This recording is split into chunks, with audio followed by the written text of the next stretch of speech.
Bienvenue dans Encourage-toi en 5 minutes. Encore une fois, nous allons nous entretenir dans la parole du Seigneur, celle qui nous fortifie, celle qui nous donne la capacité de pouvoir reposer en Jésus-Christ.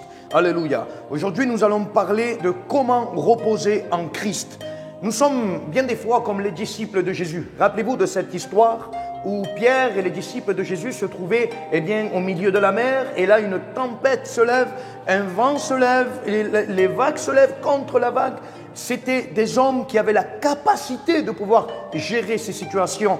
Bien des fois, ces hommes se retrouvaient dans cette situation-là. Pourquoi? Parce que c'était leur métier. Leur métier était de pouvoir pêcher du poisson. Alléluia. Et ces hommes avaient l'habitude, avaient la capacité de gérer ces tempêtes-là. Mais ce soir-là, alléluia, ils ont voulu confier dans leur capacité. Ils ont voulu confier dans leur force, mais ils ont vu que ce n'était plus possible de confier dans ce qu'ils étaient, de confier dans leur force ou dans leur capacité. Et la Bible dit que Jésus était là et il dormait dans la barque, alléluia. Et Pierre va avoir une réaction, alléluia. Et cette réaction, il l'a eu par rapport à qu'il a vu en face de lui un problème qu'il ne pouvait plus gérer. Et qu'est-ce qu'a fait Pierre? Il est venu réveiller Jésus en disant: Maître, nous périssons. Cela veut dire quoi? Cela veut dire que Pierre avait compris qu'il ne pouvait pas reposer sur sa capacité. Cela veut dire qu'il avait compris que le seul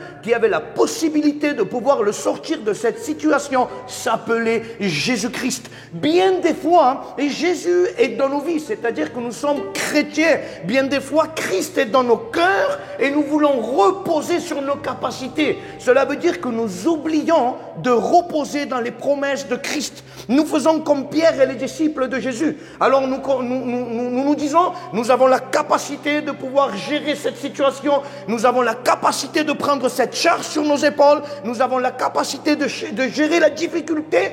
Mais on se rend compte que nous sommes des hommes naturels. Pourquoi? Parce que bien des fois, nos charges sont trop lourdes. Bien des fois, nos difficultés sont trop lourdes. Mais laisse-moi te rappeler quelque chose. Confie en Jésus-Christ. Repose entre les promesses, ou pour me dire, repose dans les promesses de Jésus-Christ. Pourquoi? Parce qu'il est celui qui peut te faire reposer dans de verts pâturages. Il est celui qui peut dire à ta tempête qu'elle puisse se taire. Il est celui qui dit à la difficulté: tais-toi. Alors ce soir ou cet après-midi ou ce matin, je ne sais pas à quel moment tu écoutes cette vidéo, mais laisse-moi te dire quelque chose. Ta capacité, va t'amener à pouvoir, t'enfoncer dans l'eau. Mais si tu es de celui qui confie dans la capacité de Christ, oh, alléluia, si tu es celui qui confie dans les promesses de Jésus, je peux te donner ma parole, non parce que je le dis, sinon parce que sa parole dit ainsi: voici, Jésus est le bon pasteur, celui qui te fait reposer dans de verts pâturages, celui qui te fait reposer dans ses promesses.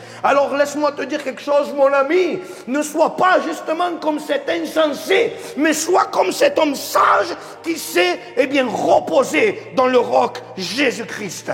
Alors oui, pourquoi nous sommes aussi fervents quand nous parlons de cela? Parce que ces promesses sont celles qui nous remplissent de confiance. Alors, je ne sais pas si tu es un homme, je ne sais pas si tu es une femme, ou peut-être même un enfant, ou un jeune adolescent, mais laisse-moi te dire quelque chose, quel que soit l'âge que tu as, Jésus va dire ainsi, ou pour me dire, David va dire ainsi: l'Éternel est mon berger, et je ne manquerai de rien. Il me fait reposer dans de verts pâturages. Il me dirige près des eaux paisibles. Il restaure mon âme. Il me conduit dans les sentiers de la justice à cause de son nom. Quand je marche dans la vallée de l'ombre de la mort, je ne crains aucun mal, car tu es avec moi. Et j'aimerais une seconde m'attarder sur ce verset-là. Quand tu marches dans la vallée de l'ombre de la mort, peut-être que tu passes par la séparation et par des moments très difficiles, mais accroche-toi à cette promesse, alléluia, que Dieu va faire, alléluia, par le moyen de Paul. Et il va dire ainsi, si je me rappelle bien, il va dire: voici, prenez courage avec ces paroles, parce qu'au son de la trompette de Dieu, les morts en Christ ressusciteront premièrement. Cela veut dire que oui, il y a une espérance même dans l'ombre de la vallée de la mort, parce que ceux qui nous ont devancés sont en Jésus-Christ. Alors que Dieu te bénisse, prends confiance dans ses promesses, il est ton berger. Dieu te bénisse.